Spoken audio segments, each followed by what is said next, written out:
Hi, I'm Dr. Kevin Mailo, and you're listening to the Physician Empowerment Podcast. At Physician Empowerment, we're focused on transforming the lives of Canadian physicians through education and finance, practice transformation, wellness, and leadership.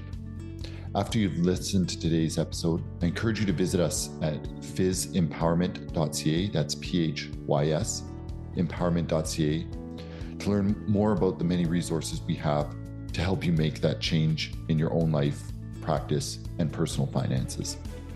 Now on to today's episode. Hello. I am here again with another very interesting podcast perspective. And this is the first time that we've done this, but we have a Canadian physician joining us as a guest on today's show using a pen name. She's early career, and she is a creative writer, a consultant and specialist physician here in Canada. And she goes by Dr. Firefly. So I'm very, very glad to have you here, Dr. Firefly, to tell us a little bit about your creative journey. So maybe just say a couple of words about yourself, and then we're going to get into why we're talking about creativity. Yeah, thank you for the kind intro, Kevin. I'm going by my pen name, which is Dr. Firefly. I do have a personal finance blog online, which I started in residency. And yes, I'm still technically in my early career phase of medicine. And it's been quite the journey. Really looking forward to sharing some of it on today's podcast.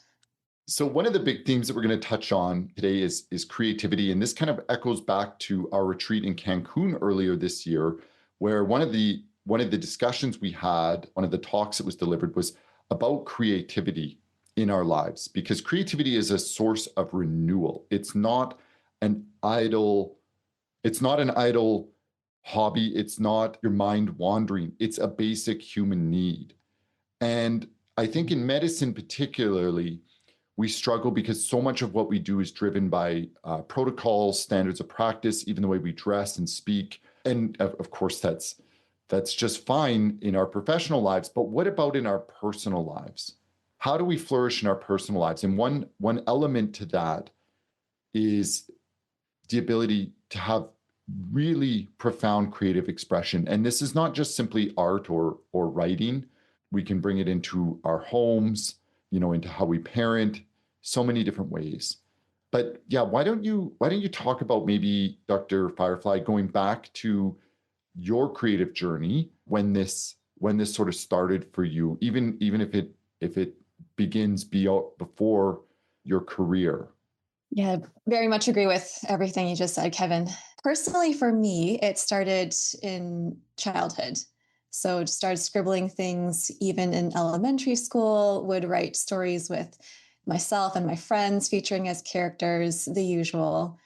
And creative writing took a hiatus in undergrad, getting on that treadmill of trying to get into medical school, but also branching out as a young adult, just trying to find my way in the world, making new friends. In med school, was part of one of the extracurricular groups, Art and Medicine, which had a way of bringing it back. So I co-led that with two of my classmates, and it was a lot of fun. And I was thinking about when you asked, how can we bring creativity into our lives? I do think that there are at least a couple of things that are really important. One, which is time, and then two, which is autonomy. So although it's busy, I do think that there was more time in medical school compared to, say, residency.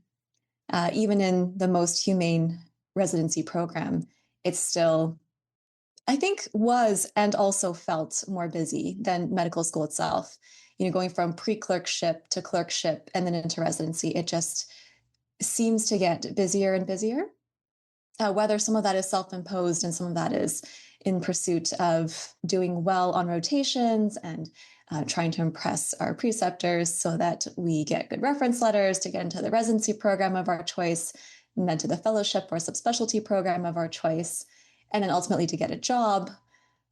without doing, 2 or 3 fellowships ideally, or a master's or a PhD in there somewhere. The path is quite long with a lot of, not hoops, but a lot of things to consider and work around in between getting into medical school and then coming out at the other end as a physician somewhere. So creativity took a took a pause after pre-clerkship for me. Going into clinical rotations in the hospital was certainly more preoccupied with doing well, getting into residency. I was also looking at couples matching at the time, so really wanted to do well so that I could be couples matched with my partner wherever he wound up. And then in residency, I would say my residency program was pretty humane, but don't know if you remember, there's that for a 5-year program around that PGY2, PGY3 year, there's a sense of like, oh, I just want to be done. I can do this. I can go work now. And then later on you're like, oh, there's actually still lots I don't know. And then that feeling continues for me even into early staffhood. And that's okay. It's starting to be okay with the discomfort of not knowing everything per se, but knowing enough to be confident I'm providing good care, or know what I don't know so I know where to look. But creativity, like creative output, took a pause, certainly in the latter part of medical school, early part of residency. And this blog actually was the resurgence of any form of writing and creative output for me. And it was driven during that time when I felt like I was kind of done being in residency and really wanted to be out. And and then going into practice, the first 2 years of practice were definitely, again, a big shift and trying to find my way. It was a new province, a whole new hospital. Obviously, paperwork is half the battle in my field. And the first 2 years, there was no creativity. It was just late days trying to figure things out, dreaming about work, taking work home, like literally dreaming about work at night. Go to work during the day and then dream about it at night. But I got really lucky in the lunchroom, which I usually don't stay in. I just sort of heat up my lunch and then leave. One of the sort of closely related specialties, there's another physician who I found out does creative writing and was in a writing group. And I thought, oh my goodness, that is amazing. Can I join? And so, and then we wound up being office mates. And I can't remember if I joined before or after, but she's part of 2 writing groups. And so I joined the newer one, and then we pulled in some more people. So that's how now I may make time to be creative, is at least with writing, is the writing group. So you talked about time and autonomy. And then I think you alluded to something important, which is this having work in your dreams.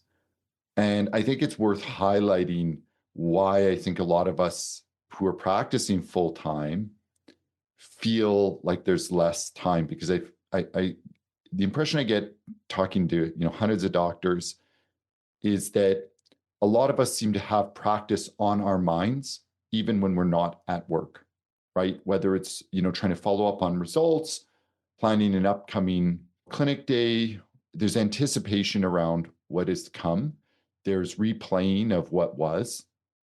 And so very often we're not as present as we need to be for long enough to do something like writing creatively in our lives. So I don't know what your thoughts are, and I would be grateful, Dr. Firefly, to find out how you started to carve that space out.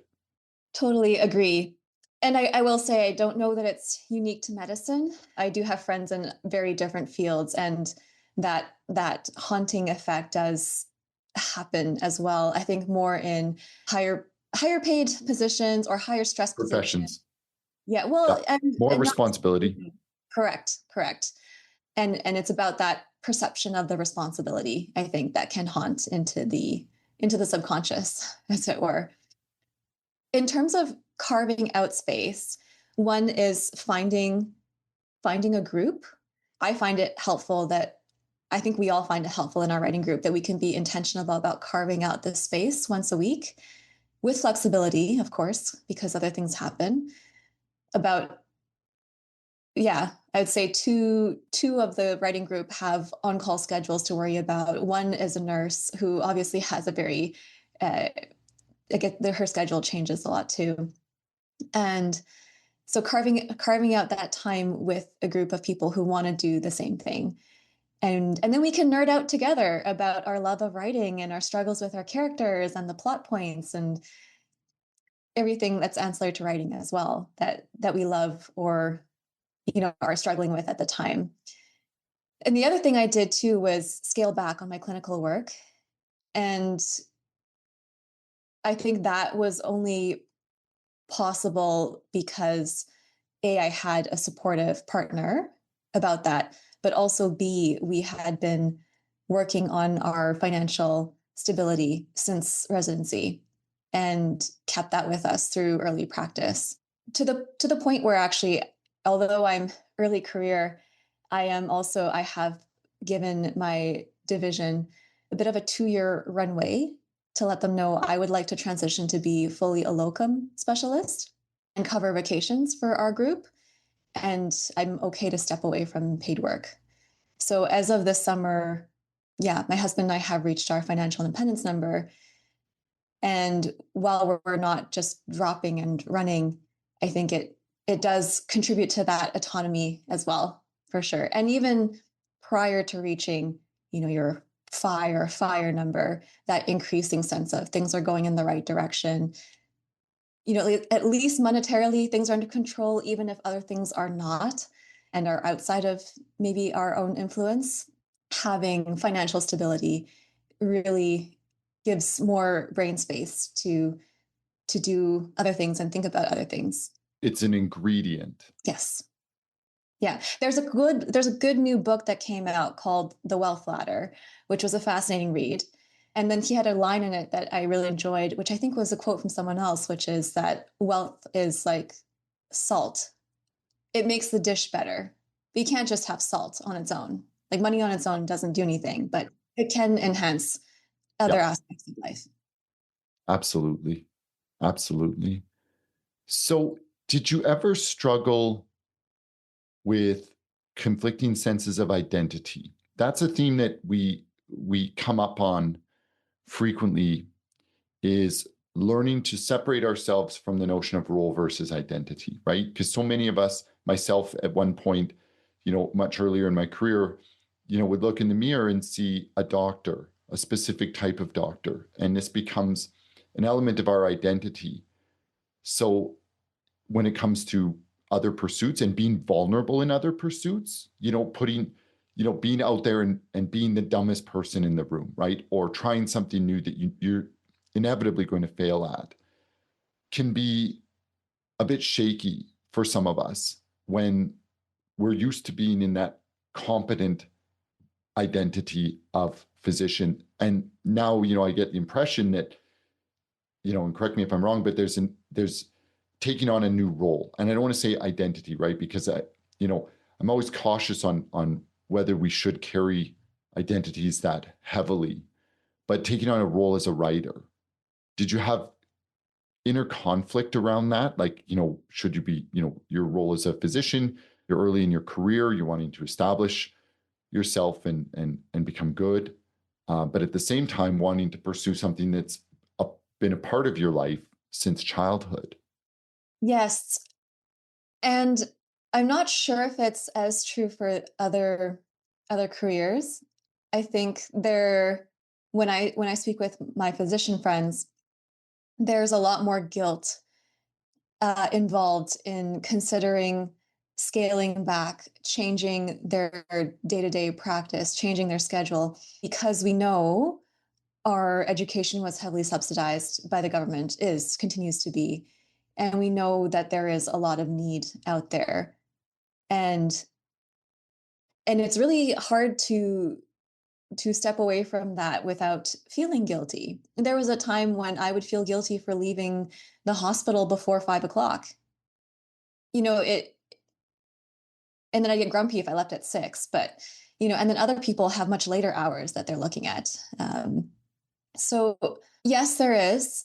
And I think personally, it was helpful to have friends who reinforced my value to them as a human being outside of the work that I do, friends and family, obviously. I think for me, my spouse and my family, I sort of expect that they would value me outside of my role as a doctor. And with friends, for whatever reason, it's something I can hear a bit better, that they're like, no, you're not just a physician. You are you. This is why we love you. And what is good for you is important. So that's really helpful to hear from like a multitude of people. And it took a long time. This isn't a process of a year or a month. There's a lot there as we begin to develop other sides to ourselves, and giving ourselves permission to do it, I think, is very hard because there are so many internal and external factors that occur in that conversation with ourselves. Yes. And the other thing you mentioned about identity and being cautious about tying up different roles in identity is that's something that I've seen for most of my career. And certainly where I specialize into, I primarily see older adults post retirement. Retirement is coming for all of us, no matter how rewarding your career and how much influence you had and how field changing your time was. But the time does come ultimately where we all step away from our paid work that may have been our paid work for many decades. And even tying our identity to being a writer, there are things that can happen in our health that can take that from us. And so I think thinking about as a financial analog, when we have a portfolio, we like to diversify. And I think in terms of roles, in terms of identities that we have, it is also really helpful to diversify and really nurture the different sides of ourselves, because you never know what's going to take away things that you even thought were solid forever. I think it's also important to look not in terms of a choice of one or the other, but that one can add to the other. And, you know, like I always think about, like, yeah, raising kids. I think it made me a much better doctor and a lot more patient. And so, whether it's something joyful in your life or something that's a challenge, being able to bring the learnings from that aspect of your life into your practice, I think, enhances not only performance, but also the joy in the work. I think it's important that everybody has something outside of their work that is deeply meaningful to them, and not just obligations, not just responsibilities to family or community, but truly something that is your own. Yes.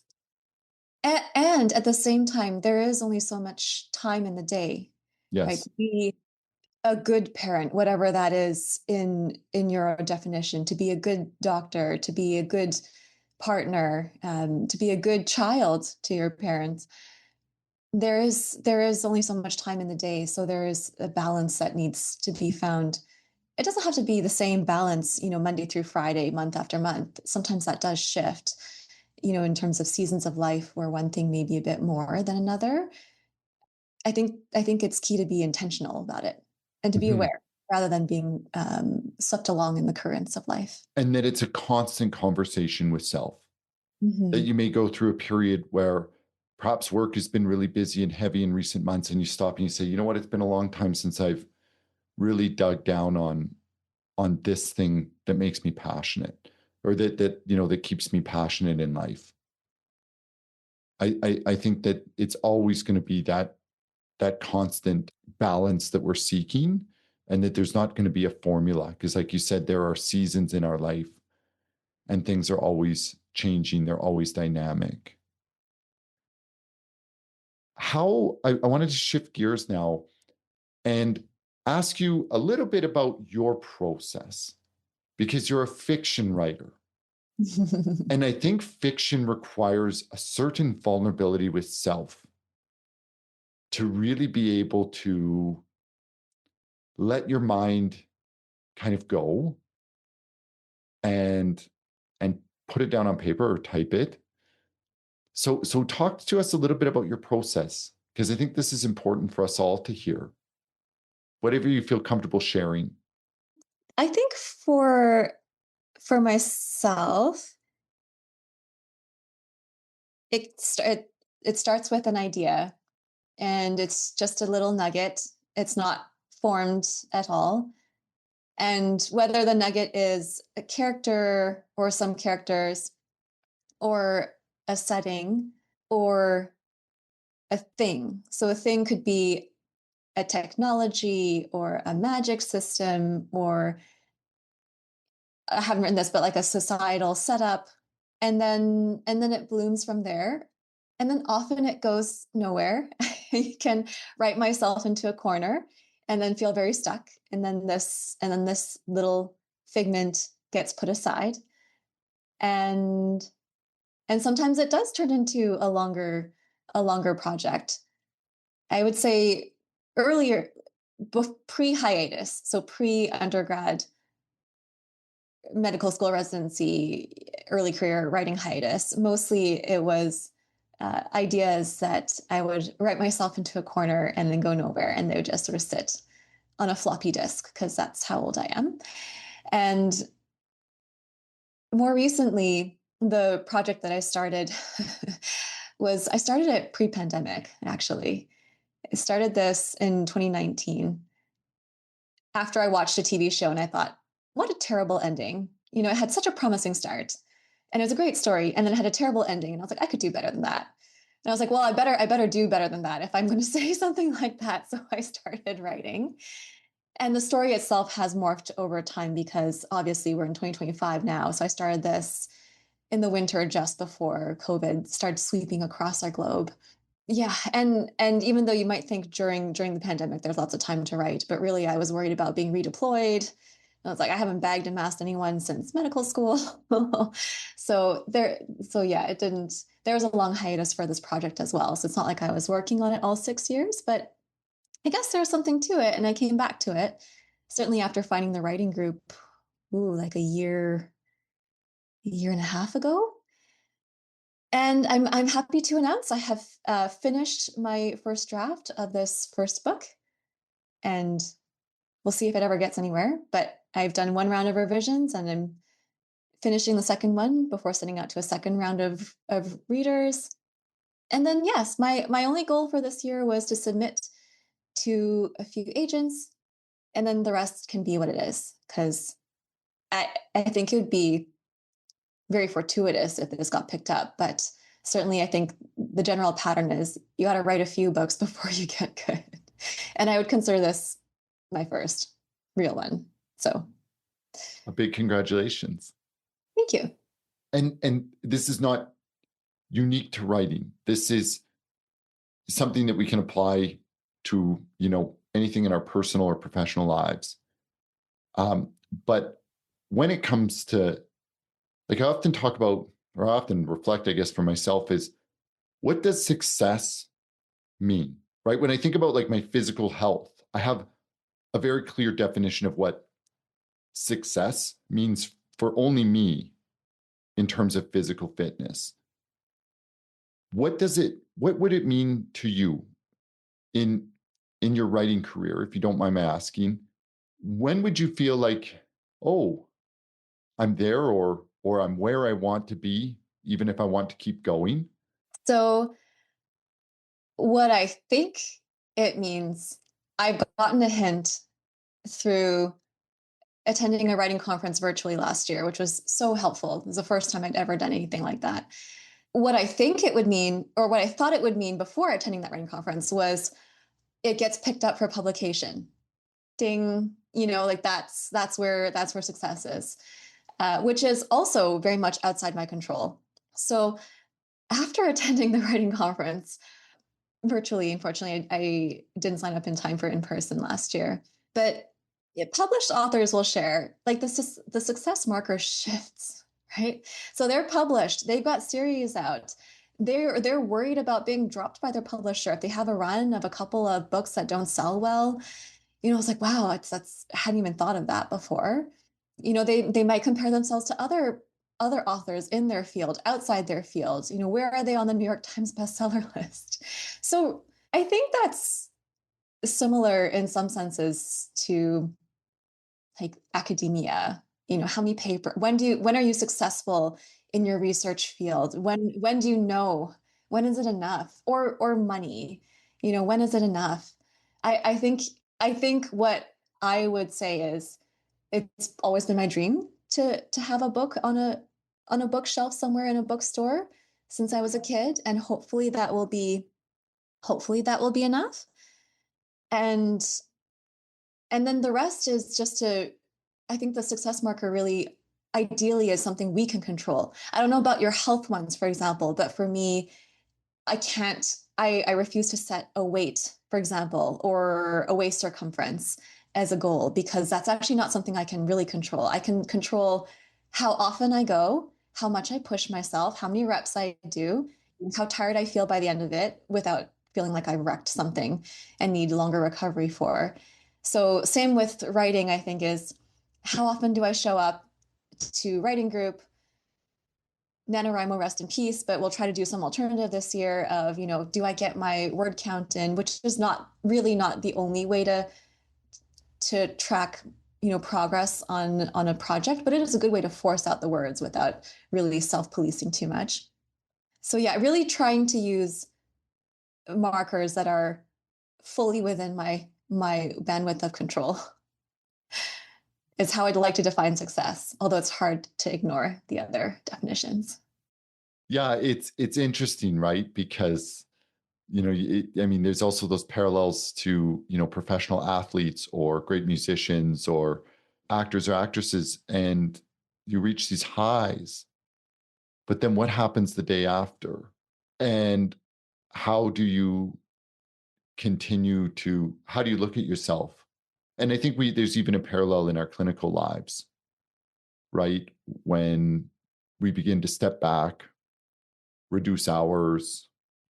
I was talking to a surgeon a couple of years ago who joined and was talking about doing fewer surgeries of a certain type, right? And so it's that ongoing conversation with self about like, am I happy with where I'm at? Because yeah, reaching a specific endpoint, I don't know that that's realistic in anything anymore. I don't know. The older I got, the humbler I got about that, because you reach these so-called points where you're supposed to be happy. You're supposed to be happy when you get into medical school. You're supposed to be happy when you graduate. You're supposed to be happy when you're done residency. You're supposed to be happy when you pay off your student loans. But it's more complicated than that. And you are, but then the happiness goes away after Yeah. 2 weeks, So maybe a month at most. yeah. So what is it? Right? Because it's not. I don't know. And that's I think the wisdom you shared is that it has to come internally, truly internally.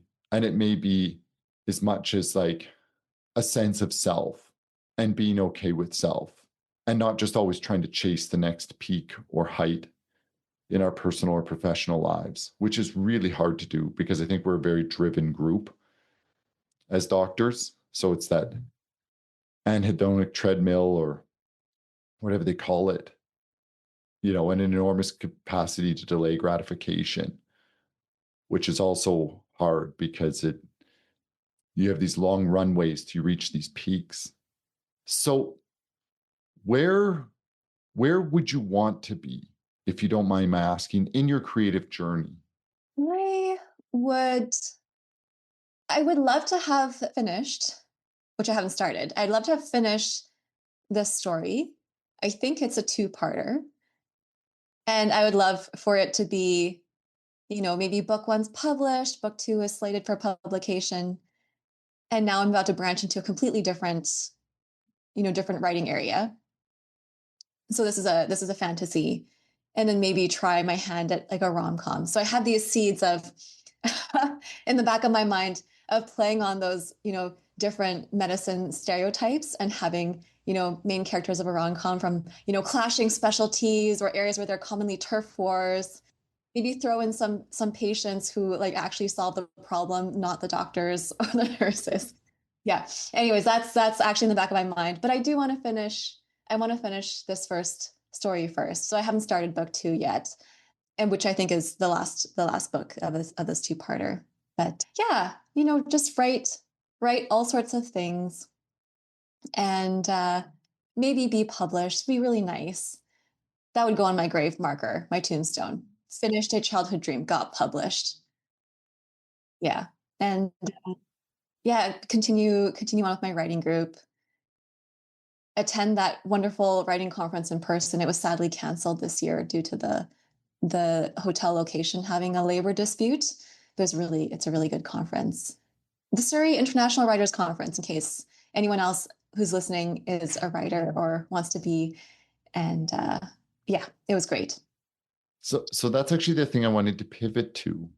And again, it doesn't have to be specific to writing or artistry, but what practical advice or wisdom would you share, Dr. Firefly, for somebody that's hungering to do something outside of medicine? Because your journey is unique, right? This, you've reached your certain financial benchmarks, and then you courageously begin to roll back your hours to create more space. Like, this is a very unique thing and it should be celebrated.